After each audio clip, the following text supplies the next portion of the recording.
ihmiset! Mä ajattelin, kun mä kumminkin tein sen videon, missä kerroin, että mitä ei välttämättä kannata tehdä Japanissa, mut se oli vähän sellaisia niin kuin esimerkkejä, mutta nyt mä ajattelin vähän kertoa, että jotain niin kuin oikeita tapahtumia, mitä mulle on sattunut. Ja että ne on vähän sellaisia, että ne on vähän ehkä noloja. Ainakin mulle ne on vähän, musta tuntuu, että ne on noloja tilanteita. Mutta mä ajattelin kuitenkin jakaa näitä kokemuksia teidän kanssa. Mutta eiköhän mennä niin kuin tarinatuokioon. Nyt mennään todella paljon taaksepäin, koska mä olin just silloin aloittanut koulunkäynnin. Ja se oli ensimmäinen liikuntatunti. Ja se liikuntatunti oli ensimmäisellä tunnilla. Ja se tarkoitti, että mun olisi pitänyt mennä kouluun niin kuin ehkä 15 minuuttia aikaisemmin, mitä mä normaalisti menen. Ja mä en tiennyt sitä, joten mä menin silleen suunnilleen normaaliin aikaan, mitä mä yleensäkin teen. No, mun piti sitten nopeasti käydä vaihtamassa vaatteet vessassa, koska sinne puukoppiin ei enää päässyt. Niin mä kävin nopeasti vaihtamaan vessassa.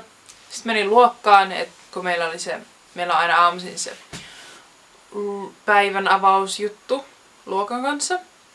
Sitten mä jätin mun liikuntakamat sinne luokkaan. Ja sitten mä lähdin liikuntatunnille ihan normaalisti. Olin liikuntatunnilla.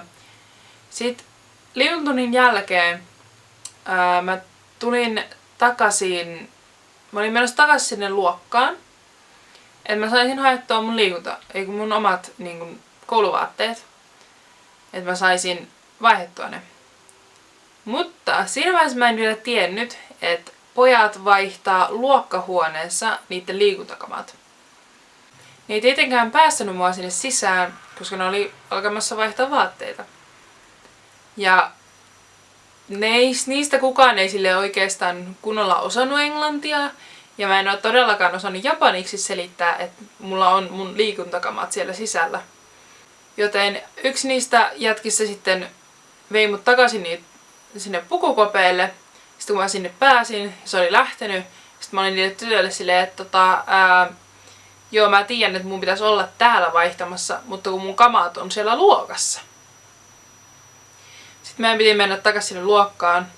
Sitten kun pojat oli vaihtanut, niin mun piti äkkiä ottaa ne kamat, mennä vessaan, taas äkkiä vaihtaa. Ja mä olin melkein myöhässä siltä tunnilta sen takia. Ja koulussa, aina kun me mentiin niin kun tyyliin jollekin uudelle oppitunnille, sit yleensä opettajat niin kun pyysi aina meitä, että voitteko pitää pienen niin kun itseesittelyn tai haluatteko te sanoa jotain tälle luokalle. Silloin tällöin, tai useimmiten se oli niin kun, että oli ok, jos me tehtiin se englanniksi. Mut sit oli taas niitä kans opettajia, jotka oli silleen, joo, tehkää se japaniksi. Mulla on vieläkin vähän ongelmia sen kanssa, että miten sanoa asioita japaniksi.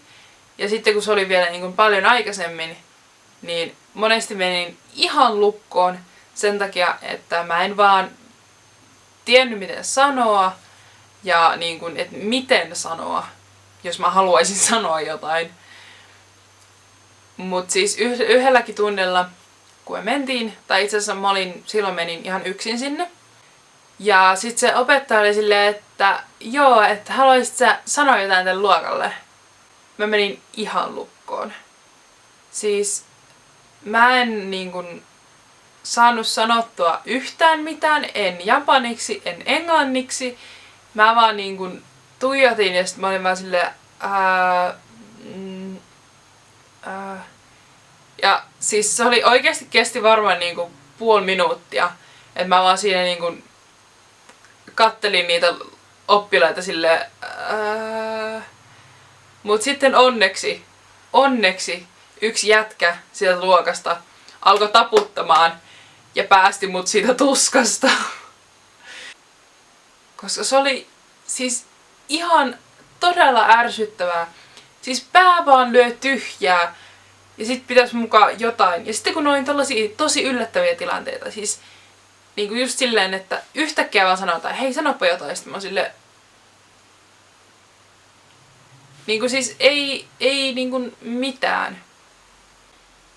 Ja sit niinku tosi usein tulee niinku sellaisia lukkotilanteita. Esimerkiksi jos joku opettaja niinku kysyy multa jotain ja sit jos mä en niinku oo keskittynyt tai siis jos mä en vaan kuullut tai jos mä en ymmärtänyt, niin sit mä vaan niinku jään tuijottamaan sitä silleen. Ja kun yhdessä vaiheessa mä en edes osannut sanoa, että voitko toistaa. Ja voitte vaan kuvitella, kun sä kysyy jotain, ja sit mä oon vaan silleen, ja sit siinä on sellainen ihana awkward hiljaisuus siinä niinku. Ja varsinkin jos ne on miehiä. Koska niinku miehet mumisee tosi paljon ja ne ei välttämättä ymmärrä, jos niinku ne kysyy jotain, ne ei osaa niinku laittaa sitä helpompaan muotoon tai ne vaan niinku ehkä toistaa sen hyvällä tuurilla, mutta ne ei edelleenkään yritä niinku ääntää sitä selvemmin tai yhtään mitään, niin sit se ei siltikään saa yhtään mitään selvää ja sit on todella raivostuttavaa yrittää ymmärtää, kun ei mitään mahdollisuuksia.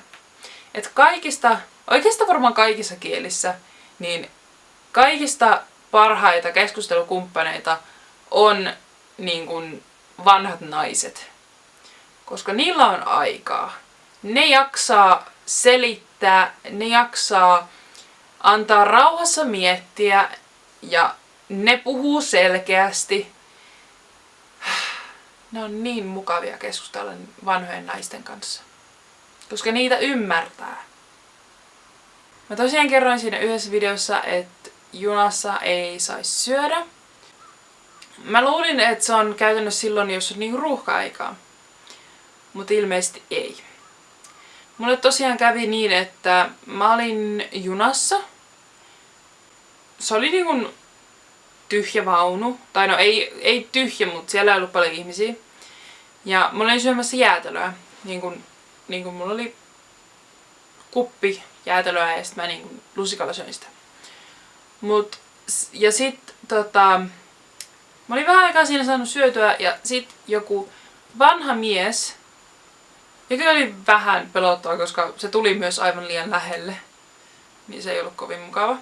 Mut kumminkin vanha mies tuli siihen mun luo ja sitten kysyi multa, että osaat sä japania? Sitten mä olin silleen, joo, vähän. Ja sit se vaan alkoi niin kun, osoittaa silleen niin kun katsoa, mistä kuuluu niitä kuulutuksia. Koska ilmeisesti niissä kuulutuksissa sanotaan, että junassa ei saa missään tapauksessa syödä. Koska se vaan niin oli silleen, niin osoitti sitä ja sitten se osoitti mun jäätelöä ja oli silleen, ei. Ja sitten mä vähän aikaa katsoin sitä silleen, okei. Mut mä laitoin sen jäätelön pois. Mut niin. Se oli tosi outoa, koska niin kun ihan oikeesti siellä junassa, tai siis siellä vaunussa oli niin kun minun ja sen vanhan miehen lisäksi ehkä 2 henkilöä. Eli iso vaunu, ihan tyhjä ja ei muka saa syödä. Tää viimeinen juttu vähän vaatii niin kun japanin kielen tuntemusta. Aloitan silleen, että oishi tarkoittaa herkullista ja oishiso tarkoittaa näyttää herkulliselta. Joten tämän takiahan mä ajattelin, että jos sä lisäät so niin kun minkä tahansa adjektiivin perään, se tarkoittaa, että näyttää joltakin. Mut se ei ihan mene näin. Varsinkaan kawaii, mikä tarkoittaa söpöä. Kawaiso tarkoittaa Se on vähän niinku silleen voi raukkaparkaa. Sellaista niinku säälivää ilmaisua. Ja no minähän en tätä tosiaan tiennyt. Joten mun host-äiti oli laittanut kynsiä. Ja se oli tehnyt Suomen lippuja itse asiassa sen kynsiin. Ja sit se kysyi, että mitä mieltä? Mitä mieltä mä oon niistä kynsistä? Ja sit mä sanoin kavaiso. Ja sit mun host-veli alkaa nauraa siinä. Ja sit mun host-äiti on vaan silleen, no ei, kun kawaii. Sit mä oon silleen, joo, just niin. Ja sit mä vaan äkkiä lähdin ja katsoin silleen, selvittämään, että mitä mä tein väärin. Mä vaan sanoin, että kawaiso. Ja sit mä olin vaan silleen, Se oli onneksi mun host-äiti. Niin se ei sinänsä oo paha. Mutta virheitä sattuu ja virheistä pitää oppia tai no oikeastaan sä et opi, jos sä et tee virheitä. Joten niissä pitää olla rohkea. Tehdä virheitä paljon. Mut eiköhän tää ollut vähän niinku tässä. Kun tää on jo varmaan aika pitkä video. Mulla olisi kyllä vielä paljon niin kuin juttuja, mitä on tapahtunut. Niin kertokaa ihmeessä, jos haluatte toisen osan. Mä luultavasti teen sen anyway, joten ei sinänsä tarvitse kertoa. Mutta kumminkin. Nähdään ensi videossa. Moi moi!